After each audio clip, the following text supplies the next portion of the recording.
ทุกสารทิศล้วนแต่เป็นในทางธรรมเป็นที่ฮักที่นับถือของทุกเจ้าวัดหนองตอง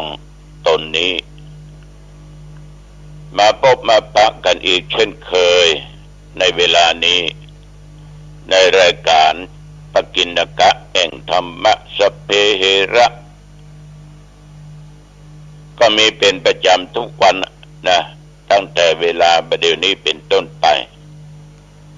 และก็ทางสถานีวิทยุแห่งนี้พี่น้องญาติโยมทั้งหลายก่อนที่จะได้อู้ได้จาอย่างกันเฮาก็มาไหว้พระสวดมนต์ถวายพระพรชัยมงคลคือแก่องค์พระบาทสมเด็จพระเจ้าอยู่หัวรัชกาลที่10เพราะว่าวันที่28เนี่ยเป็นวันคล้ายวันประสูติของพระองค์สถาบันนั้นเป็นสถาบันที่สำคัญยิ่งของประเทศเรามีชาติมีศาสนามีสถาบันพระมหากษัตริย์พระมหากษัตริย์พระบรมวงศานุวงศ์นั้นท่านทั้งหลายเหล่านั้นทรงด้วยบารมีธรรมอันสูงพระเจ้าแผ่นดินตั้งอยู่ในทศพิธราชธรรม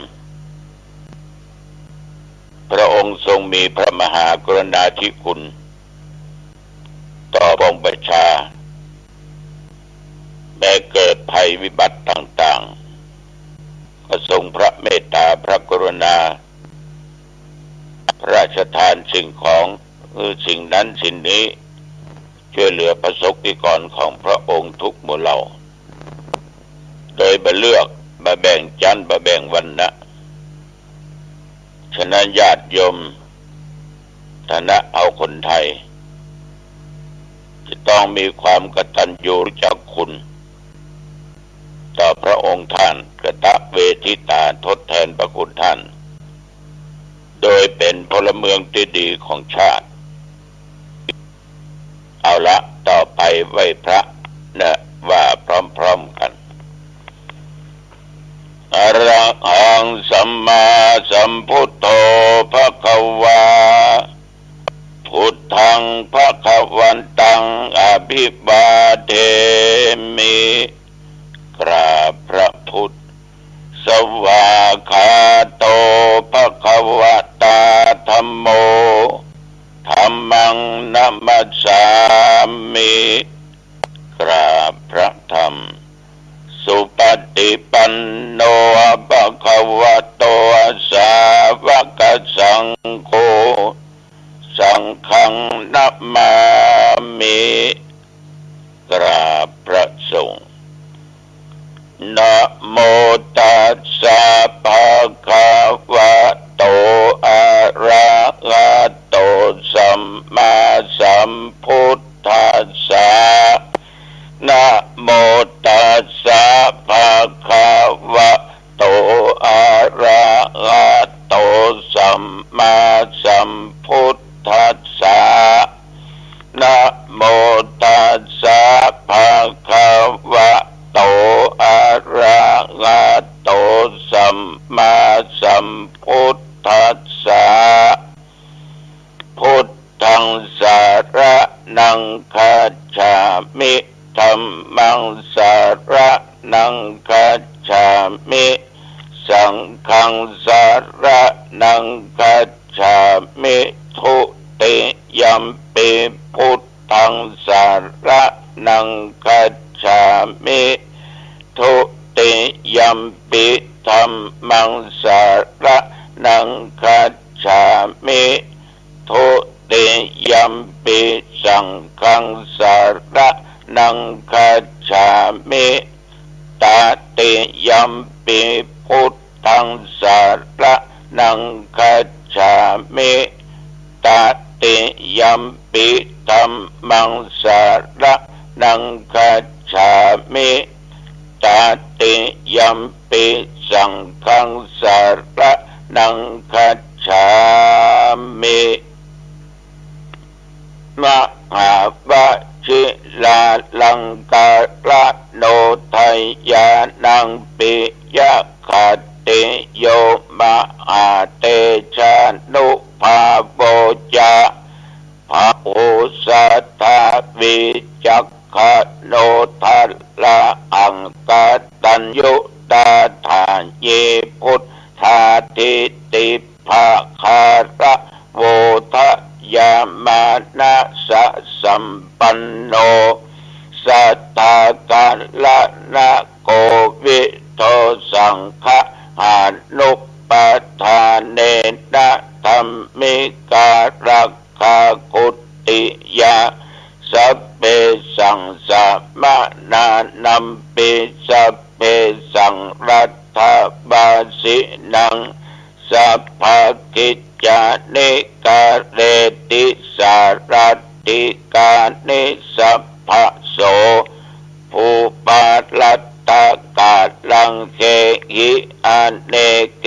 หาภิมันติโตเศรษฐาสะลาจะภาวะสะอนุรูปโปอนินทิโยตัสสะมาทานินารินโทยังสัมปุณณปุญญาปาละเมวะระมุตตาปิสิทธุวะทัสสะโมโหติคติโยรัตนัตตยานุภาเวนะลาชุนังปุญญเตชะสาปะระเมนทมหาราชาติขายุโกนิรามโยวันนันวาภาละสัมปันโนสุขิโตโหตุสัพพทารัตถาภิปัลละโนปะยังวิจาระยังวะโยนิโสราชังเมนะกาเดตุลาชะธัมมังอโกปะยังสัมพุทธศาสนังเศทังอุปถัมปตุฐานะโสปโปตุสัพพโสทินจาสัพพัญจาจยะมังคะลังจิรัตละเชปฏิธาตุสัทธาพัทธัลลานิปัสสตุสัพพันตลายะโมขายะเทวารักขันตุนังสัทธาติภวตุสัพพะมังคะลัง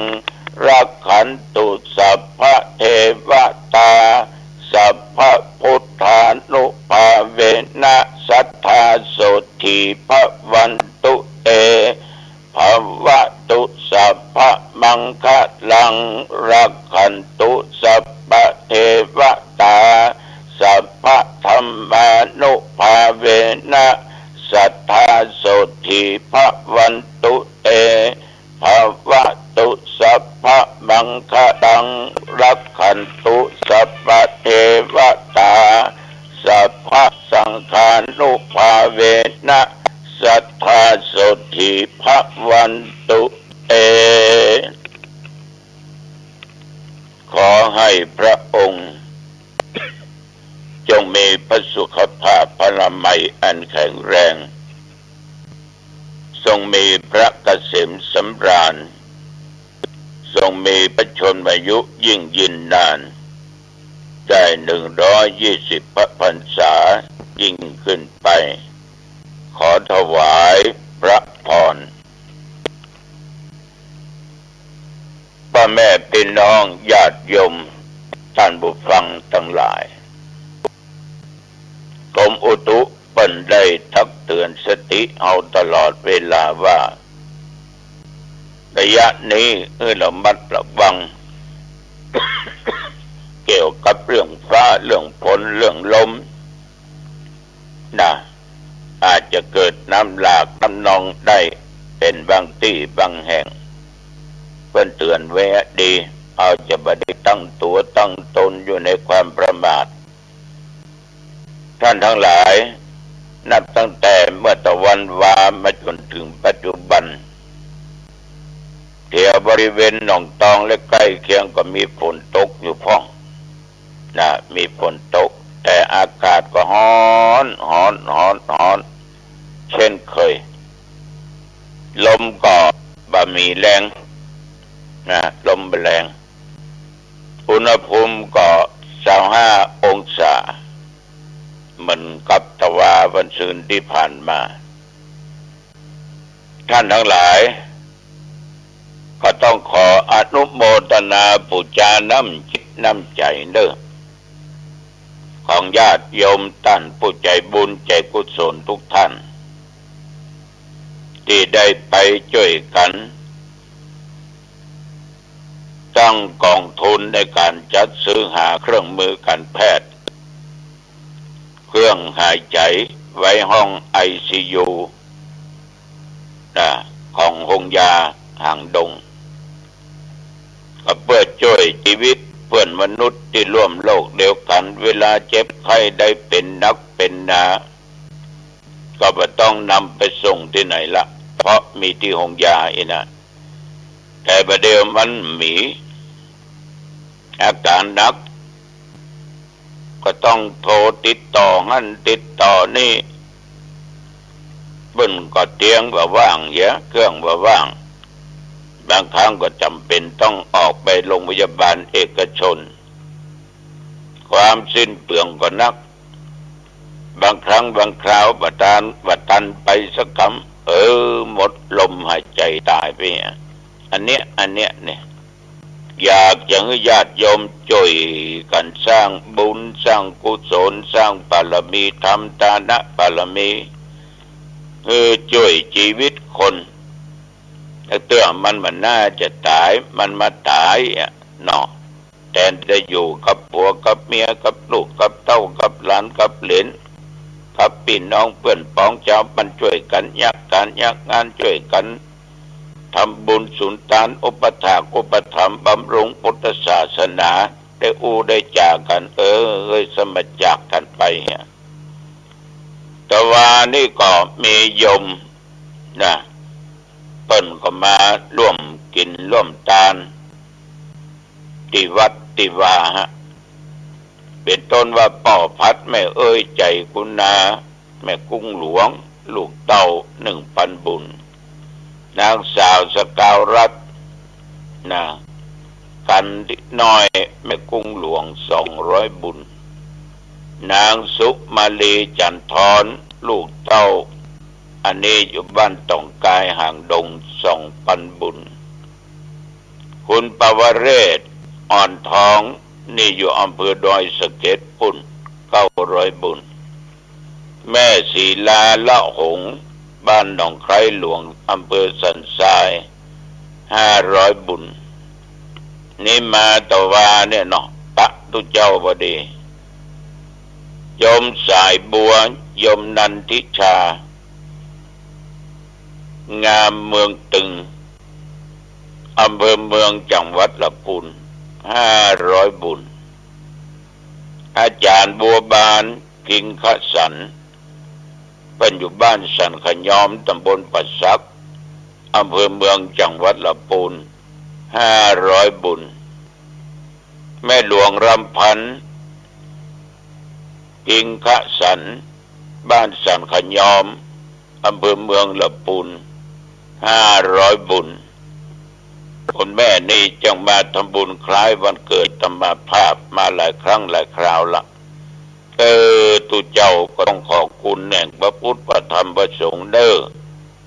ปิตามารดาพ่อแม่คุณครูบาอาจารย์บุญศีลบุญธรรมจงโดนบันดาลปกป้องคุ้มครองรักษาท่านที่ได้กล่าวนำมาและท่านฟังทั้งหลายมีแต่ความผาสุกมีแต่ความจำเริญก้าวหน้ามีกินเข้าง่ายแล้วก็มีละอ่อนอนุบาลศูนย์เด็กเล็กหนองตองเนี่ยร่วมกับทางเทศบาลก็แห่ต้นเทียนระยะนี้กูวัดกูวะไปถึงแห่เทียนกันมากินมาทานกันระวาละอ่อนอนุบาลร้อยป่ายน้อยละอ่อนบัดเดียวนี่เขามีความกล้า ล้าแสดงออกกล้าอู้กล้าจา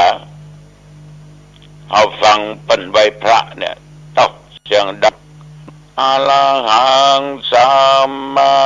สัมพุทโธภควาอุจารลำเมื่อก็ว่าก้าวกำถวายดอกไม้หันสมทานรับศีลแถม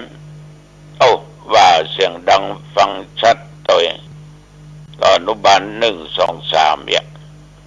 ตัวน้อยๆเนาะอันนั้นละอ่อนเนี่ยญาติโยมบางคนสินจำเขาดีละที่ต่างโรงเรียนได้ปั้มได้สอนสิ่งเหล่านี้คือแก่ละเอกละอ่อน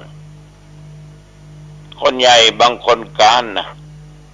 ใบพระบ่เป็นเกณฑ์บ่จ้างเนี่ยเอาพอบางคนบวชจุงหัวคนที่ตายอายุ40ปลายเขาบวชจุงหัวอีแม่อีป้อ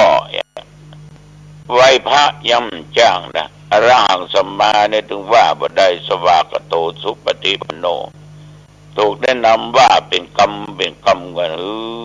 การละอ่อนอายุ4-5 ขวบ6 ขวบฉะนั้นญาติโยมแต่ว่านี่นักเรียนและเทศบาลศูนย์เล็กๆหนองตองแม่วัดมาตานเตียนกันก็ต้องขอบใจแล้วก็มีสาขนมให้ปะโตโกยบัลเล่นนะปั่นปอนเรียบร้อยก็พอละอ่อนส่วนคนตามันติดที่ขนมมันเนาะมันได้ขยะขนมนะแล้วก็หลายคนก็ยืนพอก็เลยบอกว่าขนมนี้หลวงพ่อเอาคืนให้นะอนุญาตให้เอาไปทานได้ใช่โยอ่อนมาก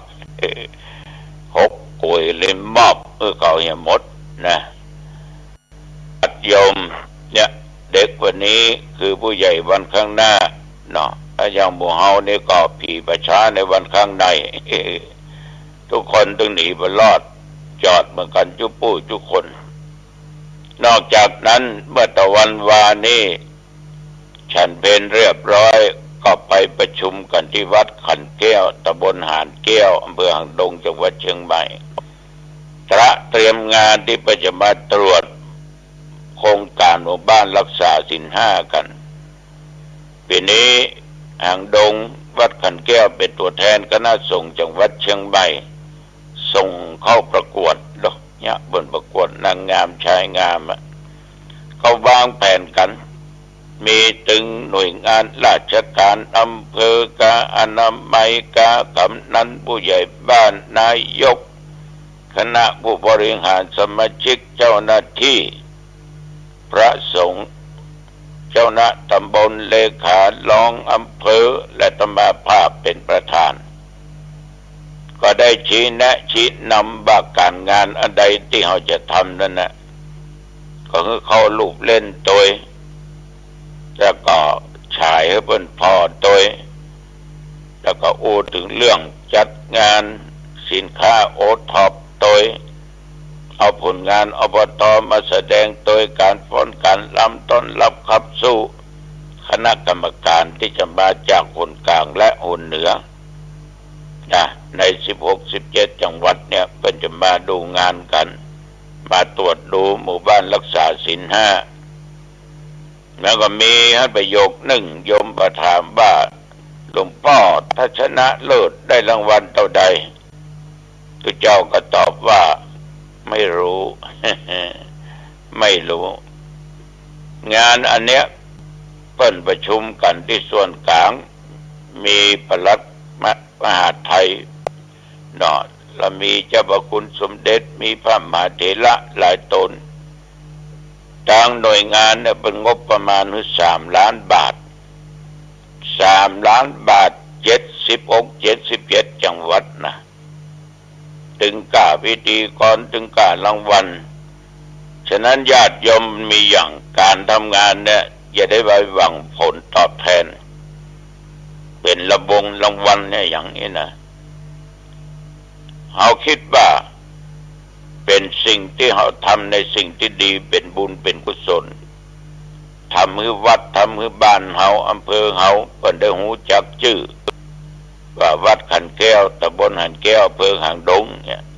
คณะสงฆ์หางดงเนี่ยญาติโยม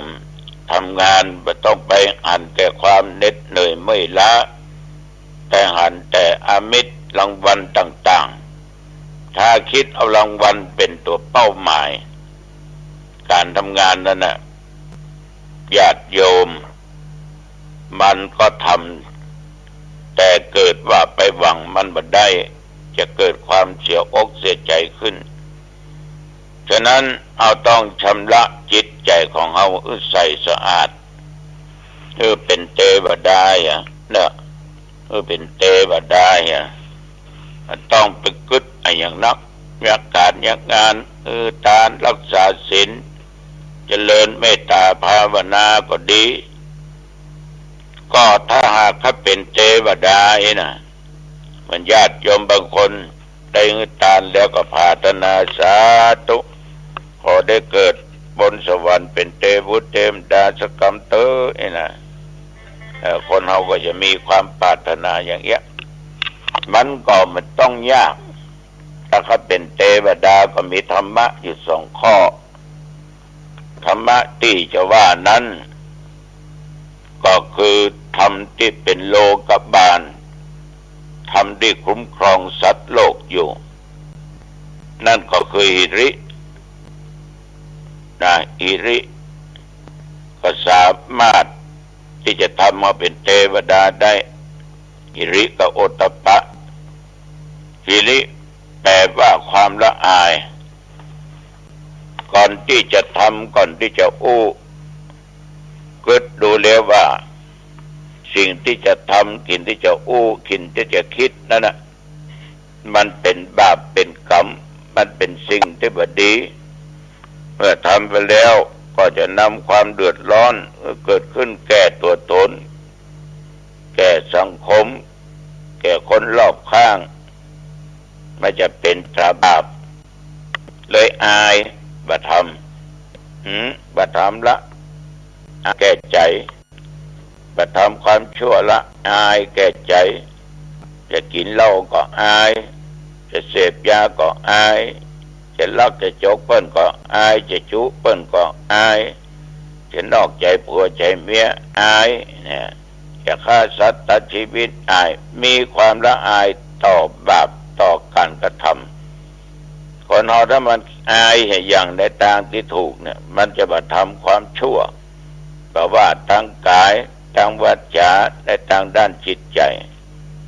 อันนี้ก็จิตใจเทวดาแล้วนะใจเป็นเทวดาเพราะว่าทำบาปทำกรรมทำแต่คุณงามความดีแล้วโอตตัปปะเกรงกลัวต่อบาปกลัวผลของบาปของกรรมที่ตัวเองทำขืนทำไปด้วยทางกาย